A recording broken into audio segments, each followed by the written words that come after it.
Bismillahirrahmanirrahim.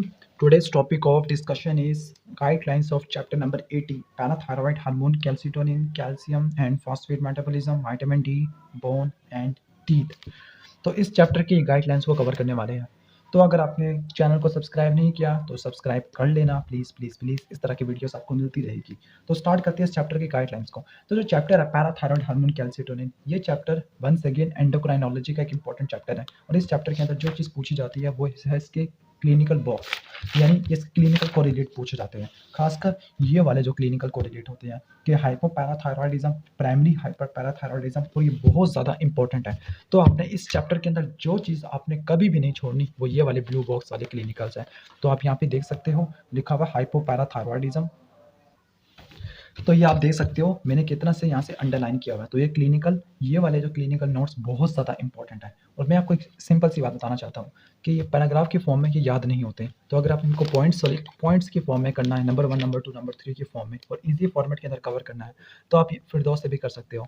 तो हम सब ने फिरदौस से ही किए थे क्योंकि फिरदौस में पॉइंट्स बना के तरतीब से लिखे हुए हैं, तो वहाँ से याद करने में, मेमोराइज करने में बहुत ज़्यादा आसान है क्योंकि उसने भी यही कंटेंट को लिया हुआ है, सेम कंटेंट है, बस उसने उसको तरतीब की फॉर्म में इसको एक प्रॉपर अरेंज किया हुआ है, जिसकी वजह से उसको याद करना काफ़ी ज़्यादा आसान हो जाता है। तो फिर आप यहाँ से करने के बजाय आप उसको फिरदौस से भी कर सकते हो क्योंकि वहाँ पे आपको सिस्टमैटिक मैनर के अंदर देखने को मिल सकता है। इसके बाद फिजियोलॉजी ऑफ टीथ, ये टॉपिक हमने पढ़ा था लेकिन इस टॉपिक को पढ़ने का कोई फ़ायदा नहीं हुआ क्योंकि ये टॉपिक BDS का इंपॉर्टेंट था, हमारे लिए नहीं। लेकिन यहाँ पर इस टॉपिक के कुछ इंपॉर्टेंट क्लिनिकल कोरिलेट ये इंपॉर्टेंट है कि मैलिकुलियन क्या होती है, फ्लोरिन का रोल क्या होता है, और जो डेंटल कैरीज होती है, डेंटल कैरीज किस तरह से होती है, इसके 1, 2, 3 इसकी स्टेजेस ये पूछी जाती है। तो आपने इसकी थ्योरी को नहीं करना, लेकिन आप इसकी डेंटल कैरीज की पैथोलॉजी को या पैथोजेनेसिस को आप ज़रूर देख लेना क्योंकि ये आपके बहुत ज़्यादा काम आएगा। अगर हम बात करते हैं यहाँ पर इसके थ्योरी वाले सेक्शन की, तो यहाँ पर एक इंपॉर्टेंट क्वेश्चन है, वो है summary of control of calcium concentration. यही क्वेश्चन हमारा आया था प्रोफ के अंदर कि आपने ये बताना था कि वो कौन कौन से मैकेनिज्म है जिसकी वजह से हम कैल्शियम की कंसंट्रेशन को कंट्रोल कर सकते हैं, रेगुलेट कर सकते हैं। तो ये वाला आपने क्वेश्चन नहीं छोड़ना क्योंकि काफ़ी ज़्यादा इंपॉर्टेंट है और इसको आपने लिखना है फ्लो चार्ट के फॉर्म में कि first line of defence, second line of defence, third line of defence, sorry third line of defence होता ही नहीं है। फर्स्ट एक्सचेंजेबल कैल्शियम, सेकंड होता है हार्मोनल जिसमें PTH आ जाएगा। अगर हम बात करते हैं कैल्सिटोनिन की, तो कैल्सिटोनिन के रोल को आप सिर्फ देख सकते हो, रीड कर सकते हो, लेकिन ये एग्जाम में इतने आते नहीं है। सिंपल से आपको पता होगा कि कैल्सिटोनिन ने प्लाज्मा कैल्शियम को कम कर देना है, तो ये तो आपने सिंपल आपको आ जाता होगा, तो आपने इसको रीड कर लेना। ये वाली जो डायग्राम है बहुत ज़्यादा इंपॉर्टेंट है। जब भी PTH का कोई ना कोई फंक्शन पूछा जाएगा तो आपने यही वाला फ्लो चार्ट ड्रा करना है।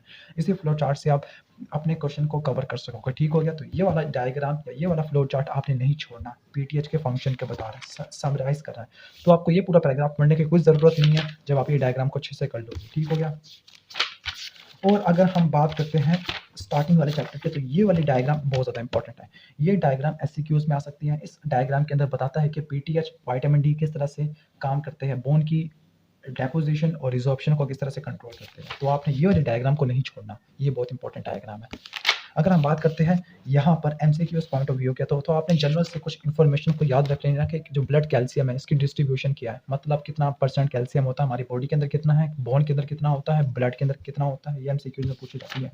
इसी के साथ साथ MCQs में ये भी पूछा जाता है कि हाइपोकैल्सीमिया की वजह से क्या होगा, हाइपर कैल्सीमिया की वजह से क्या होगा। और हमारा तो एक क्वेश्चन ही बन के आ गया था कि हाइपोकैल्सीमिया की वजह से क्या होगा, तो टेटनी हो जाती है, हाइपोकैल्सीमिक टेटनी और कैर्पोपेडल स्पाज्म देखने को मिलता है। तो आपने ये वाला टॉपिक नहीं छोड़ना। यहाँ पे कुछ MCQs या कुछ ना कुछ SCQ बन जाते हैं। कुछ बोन्स की इन्फॉर्मेशन है, इसको आप रीड कर लेना, लेकिन ये एग्जाम के अंदर नहीं पूछी जाती। यहाँ पर जो ये वाला जो डायग्राम थी ये काफ़ी इंपॉर्टेंट थी, तो उसकी थ्योरी को देख लेना कि किस तरह से oestrogen, vitamin D, PTH bone की रिसॉर्प्शन को या बोन की डेपोजिशन को कंट्रोल करती है। यहाँ पे विटामिन D का मैकेनिज्म लिखा होगा और ये विटामिन D का मैकेनिज्म आपने बायोकेमिस्ट्री के अंदर पढ़ा होगा, विटामिन D हार्मोन की या विटामिन D वाले टॉपिक के अंदर, विटामिन वाले टॉपिक के अंदर। और ये विटामिन D आपको पता है कि फैट सॉल्युबल विटामिन है। इसके बाद अगर हम बात करते हैं और क्या क्या इंपॉर्टेंट है, विटामिन D के फंक्शंस आप पहले पढ़ चुके हो बायोकेमिस्ट्री में, लेकिन अगर आपने फिजियोलॉजी के एस्पेक्ट से पढ़ने हैं तो आपने सिर्फ हेडिंग को नोट कर लेना कि विटामिन D करता क्या है, इंटेस्टाइन पे कहाँ क्या करता है, बोन पे जाके क्या करता है। ठीक हो गया? तो आपने इनके फंक्शंस को देख लेना, इनकी हेडिंग्स को नोट कर लेना है। ठीक हो गया? बाकी आप इस चीज़ को छोड़ देना, ये PTH की या पैराथायरॉयड ग्लैंड की हिस्टोलॉजी बता रहा है। तो ये था बेसिक ओवरव्यू। और यहाँ पर आप ये देख लेना कि जो पैराथायरॉइड ग्लैंड है ये बोन से कैल्शियम की मोबिलाइजेशन करवाता है, तो फिर 2 फेज के जरिए करवाता है। तो आपने सिर्फ इनकी हेडिंग को और लास्ट वाला पैराग्राफ को इसको आपने अच्छे से कर लेना है, क्योंकि ये बहुत इंपॉर्टेंट है। ठीक हो गया।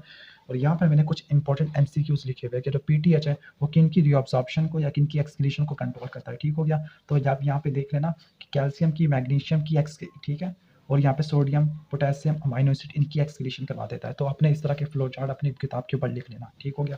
और यहाँ पर आप ये देख सकते हो कि जो पीटीएच है वो किस तरह से काम करता है, वो है साइक्लिक ईएमपी। ये भी एमसीक्यूज में आ सकता है, हालांकि आप पहले इसको कवर कर चुके हो सेकंड मैसेंजर वाले टॉपिक के अंदर। तो ये हो गया बेसिक ओवरव्यू चैप्टर नंबर 80 का। तो अगर वीडियो पसंद आई हो तो उसको लाइक करना, और चैनल पे नहीं हो तो सब्सक्राइब कर लेना।